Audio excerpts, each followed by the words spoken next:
மாவட்டத்தில் யாழ்ப்பாண பல்கலைக்கழகத்துக்கு ஒதுக்கப்பட்ட காணியில் அபிவிருத்தி பணிகளை படிப்படியாக ஆரம்பிப்பதற்கும் காணி ஆக்கிரமிப்பை தடுக்கும் வகையில் எல்லைகளை இட்டு வேலி அமைப்பதற்கும் யாழ்ப்பாண பல்கலைக்கழக நிர்வாகம் இணக்கம் தெரிவித்துள்ளது.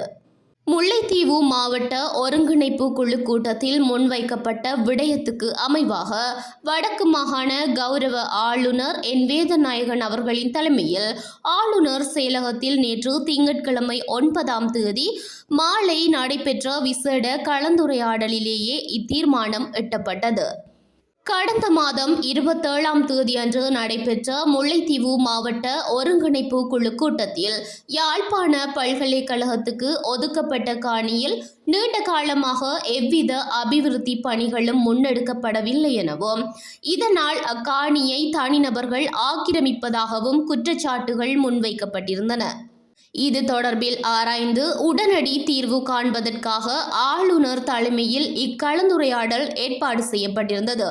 இச்சந்திப்பில் கருத்து தெரிவித்த ஆளுநர், நான் முல்லைத்தீவு மாவட்ட செயலராக கடமையாற்றிய காலப்பகுதியிலேயே இம்மாவட்டத்தின் கல்வி வளர்ச்சியை முன்னிட்டு உயர்கல்வி நிறுவனம் ஒன்றின் கிளையை நிறுவுவதற்கான முயற்சிகளை மேற்கொண்டிருந்தேன். முல்லைத்தீவு மாவட்டம் வளர்ச்சி அடைய வேண்டுமாயின் அங்கு பல்கலைக்கழக பீடம் ஒன்று அமைக்கப்படுவது காலத்தின் கட்டாயமாகும் என வலியுறுத்தினார். இக்கலந்துரையாடலின் போது வவுனியா பல்கலைக்கழகம் மன்னாரில் தமது பீடத்தை அமைப்பதற்கான நடவடிக்கைகளை முன்னெடுத்துள்ளமை சுட்டிக்காட்டப்பட்டது. இதன்போது கருத்து தெரிவித்த யாழ்ப்பாண பல்கலைக்கழக துணைவேந்தர் பேராசிரியர் ஸ்ரீ சற்குணராஜா, முல்லைத்தீவில் எமக்கு ஒதுக்கப்பட்ட காணியில் செயற்பாடுகளை ஆரம்பிக்க நாம் தயாராக உள்ளோம். எனினும் போதிய நிதி ஒதுக்கீடுகளின்மை காரணமாகவே தாமதம் ஏற்பட்டது என தெளிவுபடுத்தினார்.